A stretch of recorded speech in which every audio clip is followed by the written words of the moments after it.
북아프리카 전선에서 활약한 장군들, 미 육군 전차의 신 조지 패튼. 이 조지 패튼 장군은 어떤 절차를 거쳐서 북아프리카 전선에 투입됐을까요? 북아프리카 전선에서 롬멜과 패튼의 빅매치가 이루어졌을까요? 이루어지지 않았을까요? 제2차 세계대전에서 불꽃 활약한 전차의 신 패튼의 인생극장, 오늘 시작해보겠습니다.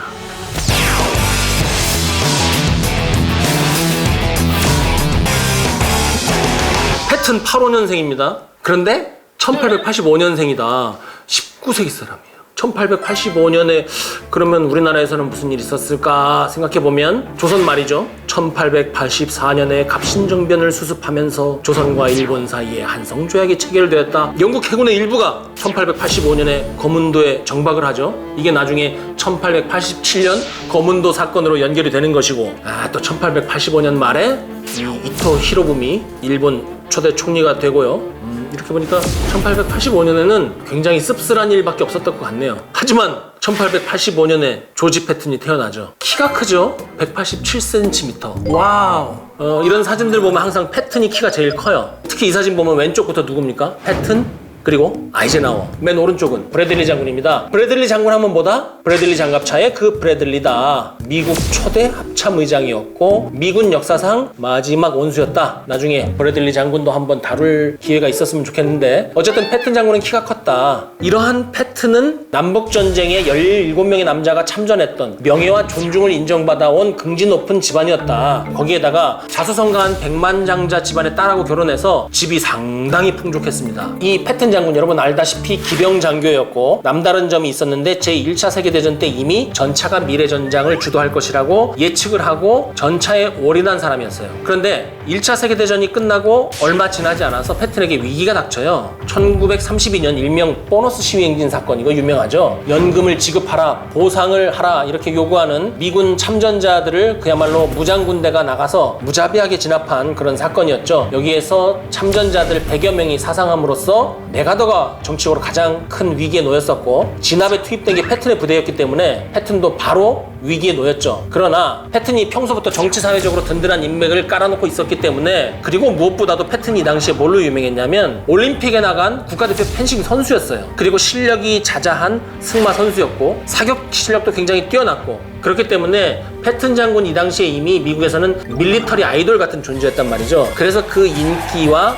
평소에 깔아놨던 인맥에 힘입어서 위기를 탈출합니다. 자, 이런 상황 속에서 전쟁이 발발하고 육군 속에서 차지하는 기갑병과의 위상이 높아지면서 공석이 생기는 거죠. 그래서 패튼 대령이 제2전차 여단장으로 보직이 되고 1939년 10월에 준장으로 진급을 합니다. 그리고 12월에는 제2전차 사단장으로 바로 나가버려요. 패튼은 알고 있었겠죠. 이것이 자신의 마지막 기회가 될 수도 있다는 것을 말이죠. 그도 그럴 것이 제2차 세계대전이 발발했을 때 패튼의 나이가 54세예요. 이 지점부터 패튼 장군이 다른 장군들과 다른 점이 눈에 확 띄게 보여요. 많은 경우에 어떤 사람이 현재의 보직이 자신의 마지막 보직이 될지도 모른다고 생각하면 어떻게 됩니까? 우리는 뭐 다 나약한 인간이니까 어떻게든 거기서 최대한 자기 이익을 찾아 먹고 좀 편하게 지내고 군대를 나간 이후에 좀 뭔가를 하려고 잘못된 판단하는 사람들이 많죠. 패튼도 그런 생각을 했죠. 이것이 나의 마지막 보직이 될 수 있을지도 모른다. 그런데 패튼이 실제로 했던 행동은 다른 거예요. 오직 부대 교육훈련, 부대 교육훈련에 매진합니다. 전쟁에 나가서 이기려면 어떻게 해야 됩니까? 패튼이 얘기하죠.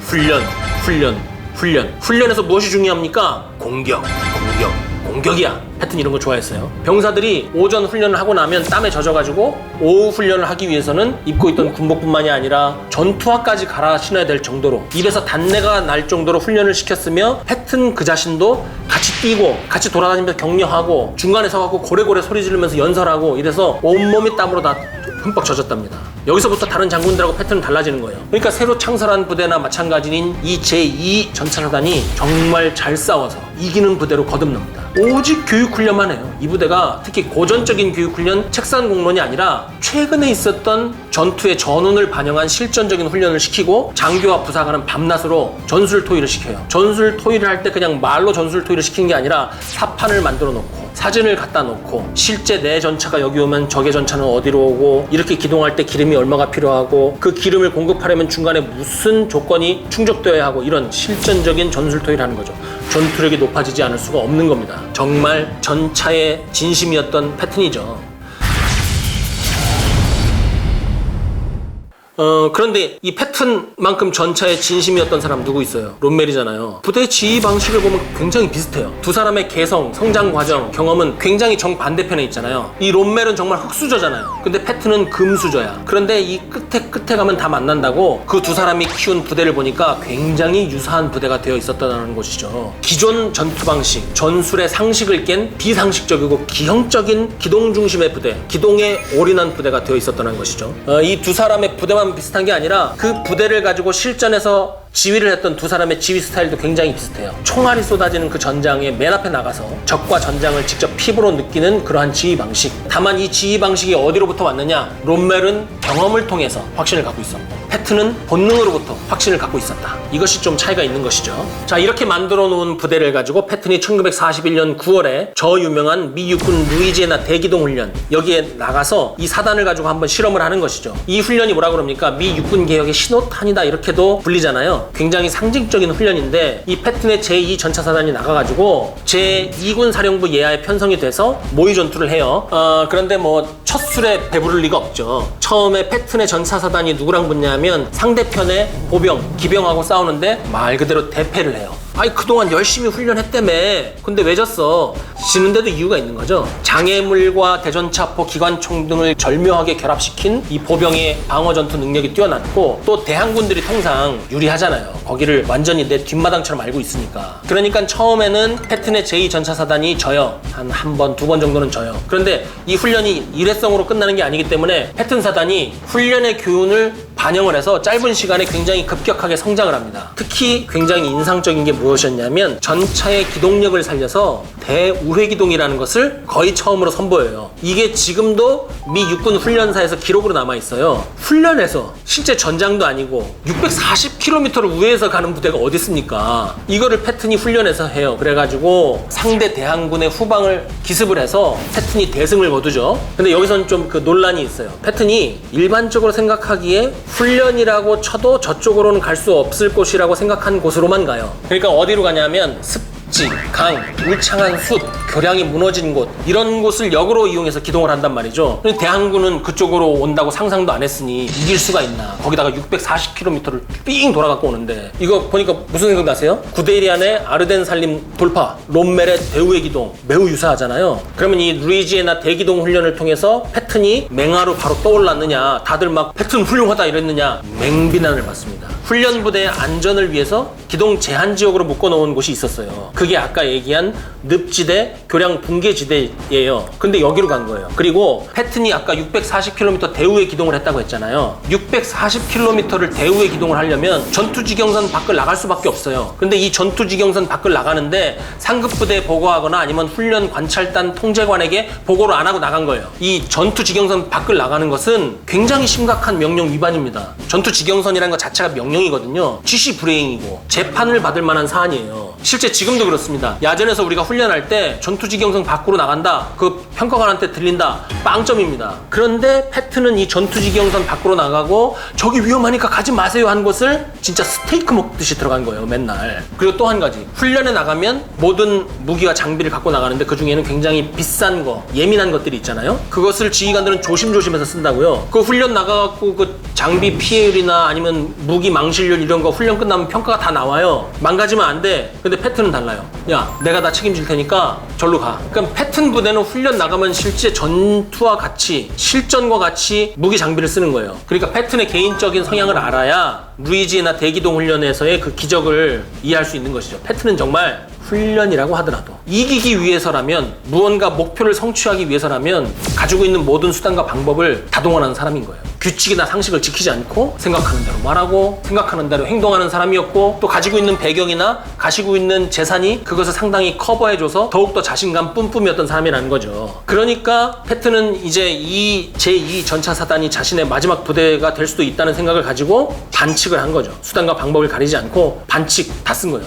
전투에 반칙이 어딨어? 이기는 게 풀하우스지 이렇게 생각을 했을 겁니다. 그러니까 저는 이 지점이 패튼 장군이 다른 전차 지휘관들과 다른 부분이라고 생각하는 거예요. 부하들에게 야 내가 다 책임질게. 야 나 돈 있어. 나 명예 있어. 걱정하지 마. 이 얘기를 해줄 수 있는 사람. 그리고 스스로가 강철 멘탈이고 당시에 육군 내에서 건드릴 사람이 없었어요. 지금 초급 장교 때부터 슈퍼스타고 건국 공신 집안이고 백만장자고 겁날 게 없죠. 그러니까 하고 싶은 대로 다 했던 겁니다. 여기서 또 한 가지 반전이 있는데 패튼이 루이지나 대기동 훈련에서 반칙을 써서 맹비난을 받고 위험해졌다고 했잖아요. 그런데 미 육군 수뇌부는 오히려 패튼을 더 신뢰하게 돼요. 평시에는 몰라도 개인적인 품성이 어찌됐든 간에 야 전쟁통인데 패튼 죄 집어넣으면 이긴다. 쟤는 독일군 상대할 수 있을 거야. 이런 인식이 미군 수뇌부에 퍼진 거예요. 자 이제 1941년 12월로 넘어가 볼까요? 1941년 12월에 우리가 가장 주목하는 사건은 무엇이다? 진주만 공격이다. 일본이 진주만을 공격을 해서 미국이 제2차 세계대전에 참전을 결정을 하죠. 그리고 패튼이 1942년 1월에 제1기갑군단장으로 임명이 됩니다. 그리고 얼마 지나지 않아서 패튼이 영미 연합군을 지휘를 해서 북아프리카 전선으로 들어가죠. 원래는 북아프리카 가려고 했던 것이 아니고 프랑스 북부에 상륙해서 작전을 하려고 했는데 유럽 본토의 독일군과 싸우기에는 아직 좀 역부족인 것 같고 그래서 대신 북아프리카에 있는 독일군을 좀 경멸하자 이렇게 작전 목표가 바뀐 것이죠. 알려진 바대로 이 작전을 총지휘한 것은 아이젠하워 장군이었죠. 아이젠하워가 연합 최고사령부 사령관이었고 북아프리카에 상륙하기 위한 상륙 목표 지역은 모로코로 했습니다. 상륙 교두보는 알제리에 있는 알제라는 곳으로 잡아서 이제 공격을 하려고 하는 것이죠. 여기에서 방어를 하고 있었던 건 누구냐면 친나치 디시 정권 예하의 프랑스군이에요. 그래서 이들이 저항을 하니까 처음에 상륙부대가 초기 단계에서 약간 어려움을 겪었지만 들어간 연합군의 군사력이 워낙 압도적이었기 때문에 1942년 11월 10일에 모로코에 주둔해 있던 프랑스 사령부가 항복을 해요. 그래서 이 지역에서의 이 전황이 어느 정도 연합군이 승리한 것으로 정리가 돼요. 그때 언론에 난 사진이 이겁니다. 그런데 이때 패튼은 전장 지휘관으로서의 능력을 최대한 발휘한 것이 아니라 비시 정권 하에 프랑스군이 너무나 질이 멸렬하게 싸웠고 금방 항복했기 때문에 패튼이 여기에 들어간 것은 사실은 외교적인 능력을 인정받아서 들어간 거예요. 패튼이 프랑스어가 굉장히 유창했고 그 다음에 외교적인 언사라든지 에티켓이 굉장히 좋았기 때문에 그래서 패튼 장군이 여기서 프랑스군의 항복을 접수를 하고 모로코, 알제리를 접수를 한 것이죠. 상륙작전이 성공한 이후에 모든 것이 끝나느냐? 그렇진 않죠. 이후에는 이제 상륙작전 단계에서 지상작전 단계로 전환이 돼서 북아프리카 전체를 탈환하고 싶은 마음이 있는 것이죠. 그렇게 된다면 다음 목표는 튀니지입니다. 여기서 조금 헷갈릴 수 있어요. 어떤 점이냐면 북아프리카 대륙이 엄청나게 넓어요. 그런데 이렇게 엄청나게 넓은데 우리가 이쪽 지형이나 역사를 모르기 때문에 헷갈릴 수 있는 포인트가 있다는 얘기예요. 지금 상황을 잠깐 간단하게 설명을 하면 이집트, 리비아 동부 쪽으로는 독일군이 들어와서 일단 지역 일대를 장악한 상태고 영국군하고 독일군은 리비아 동부에 있는 토브룩 항구를 놓고 공방을 벌이고 있는 지금 그 상황이에요. 그렇다면 이때 패튼이 이렇게 승승장구를 하면서 튀니지로 가고 있을 때 북아프리카 사막의 여우 롬멜은 무엇을 하고 있었을까요? 연합군이 북아프리카 교두보 확보에 성공했기 때문에 롬멜 전차 군단이 수세에 몰렸을까요? 수세에 몰린 것만은 맞아요. 그런데 패튼 때문은 아니에요. 지금 롬멜하고 패튼하고 같은 공간에 있단 말이죠. 그것도 북아프리카 쪽에. 그런데 왜 이 둘은 안 붙지? 이런 궁금증이 있단 말이죠. 그것은 뒤에서 좀 더 얘기하고 롬멜은 일단 이 시기에 정치적으로 내리막길을 걷고 있었다. 이 시기에 히틀러가 그 히스테리 발작증, 정신병증이 크게 도져가지고 롬멜을 하여튼 매일같이 조지고 있었어요. 직접 불러들여갖고 질책하고 히틀러의 히스테리가 정말 하국을 향해서 가고 있었어요. 그래서 롬멜이 이때부터 히틀러와 나치 독일군 수뇌부에 대한 자신의 어떤 호의적인 판단이 틀렸다는 것을 깨닫기 시작했다고 하고요. 근데 뭐 그거 지금 알아서 뭐예요? 전쟁 중이고 완전히 패색도 짙어지고 있는데 롬멜은 이 시기에 할 수 있는 선택이 몇 가지 없었죠. 살기 위해서는 이길 수밖에 없는 거예요 이제. 그래서 남아있는 군대를 모두 긁어서 튀니지 쪽으로 집결시키려고 했을까요? 패튼하고 같이 맞짱을 떠가지고 연합군을 이기려고 했을까요? 그런데 여러분 이 생각 자체가 너무나 터무니없는 생각이에요. 연합군이 들어온 모로코, 알제리 쪽이랑 롬멜 군단이 있는 이 리비아 동부 토브룩 이 근처하고는요 2000km 이상 떨어져 있어요. 우리가 북아프리카를 잘 모르니까 작아 보이잖아요. 북아프리카 요만해 보이잖아요. 이 지도를 한번 보세요. 지금 유럽 대륙에 비교해서 말하자면 롬멜은 유럽 남동쪽 끝에 있는 불가리아에 있는 것이고 패튼 군단은 지금 저기 유럽 북서부 끝에 벨기에에 있는 거예요. 중간에 그럼 나라가 몇 개나 있습니까? 산맥이 몇 개가 있고 둘이 만날 수가 있습니까? 전투를 하고 싶어도 못하는 거예요. 그래서 둘이 못 붙은 거예요. 우리가 제기했던 질문에 답이 나오는 거죠. 둘은 직간접적으로 전장에서 만난 적이 없습니다. 게다가 연합군이 알제리에 상륙해서 동진하려고 할 때 롬멜이 전략적 철수를 시작을 해요. 이 시점에서 제일 중요한 것은 작전 지속성인데 계속 영국군하고 붙어가고 피해가 늘고 본국으로부터 나치 독일군으로부터 군사 지원이 없으니까 야 방어에 유리한 지역으로 후퇴를 해갖고 전열을 정비해야겠다. 그래서 철수를 한단 말이죠. 그래서 1943년 1월 22일에 저 유명한 트리폴리 철수를 하는 겁니다. 그런데 히틀러 수뇌부가 뭐라고 그랬어요? 야 니네 공격하지 말라고 그랬더니 철수하는 거야? 너 지금 대드는 거야? 지시를 정면 위반한 거죠. 그래서 나흘 후에 잘려요. 롬멜 잘립니다. 지휘권을 박탈당해요. 본국으로. 그래서 불려가죠. 뭐 나중에 다시 오긴 하지만 이렇게 되면 여러분 어떻게 돼요? 롬멜하고 패튼의 대결돌 가능성은 없는 것이죠. 패튼하고의 매치가 성사되지 않는 이유가 이와 같습니다. 그런데 롬멜이 여러분 기억을 더듬어 보세요. 북아프리카에서 연합군하고 박 터지게 싸워요. 그거 패튼 아니야? 패튼 아니에요. 몽고메리 장군입니다. 몽고메리가 지휘하는 영국을 중심으로 한 연합군이 1942년 말부터 롬멜하고 싸워서 롬멜을 이겨먹죠. 롬멜 얘기를 안 할 수가 없어서 롬멜 얘기를 좀 했습니다만 1943년 3월 6일로 가보죠. 북아프리카 전장에서 패튼은 이제 군단장이 돼요. 지금까지 패튼하고 롬멜은 떨어져 있어서 만날 기회가 없었어. 패튼이 지휘하고 있는 부대가 요만한 부대이기 때문에. 그런데 좀 단순화시켜서 말하자면 지금 2군단장이 됐잖아요. 작전 책임 지역이 확 넓어지는 거죠. 그럼 여기 있는 롬멜하고 이제 만날 수도 있을 것 같은 거예요. 그래서 이제 패튼하고 롬멜하고 요 앞에 미리 얘기를 하고 김이 샜네. 만난다 못 만난다? 못 만나요. 패튼이 2군 단장으로 임명이 돼서 도착을 하고 사흘 후에 롬멜이 본국으로 불려가요. 여기에서 끝나느냐? 패튼의 시대가 이제 여기서부터 시작됩니다. 롬멜의 무쌍이 방금 끝났다면 패튼의 전설적인 현장 지휘는 여기서부터 시작이 돼요. 패튼이 그런데 2군단 딱 가서 보니까 이게 무슨 전투력이 문제가 아니고 기본적으로 이 미 제2군단이라는 부대가 군기 사기가 개판인 거예요. 표현에 의한 패잔병 같았다. 패튼이 그래서 처음 하는 게 뭡니까? 가가지고 패튼 영화에도 나오죠. 모자와 군복의 각을 잡아라. 계급장과 버클을 번쩍번쩍 빛나는 것으로 달아라. 저격수가 쏴서 맞출 수 있게 전투화에 광을 내서 신고 다녀라. 특히 장교는 뒤꿈치에 광을 내라. 왜? 병사들은 너희들의 뒷모습을 보니까.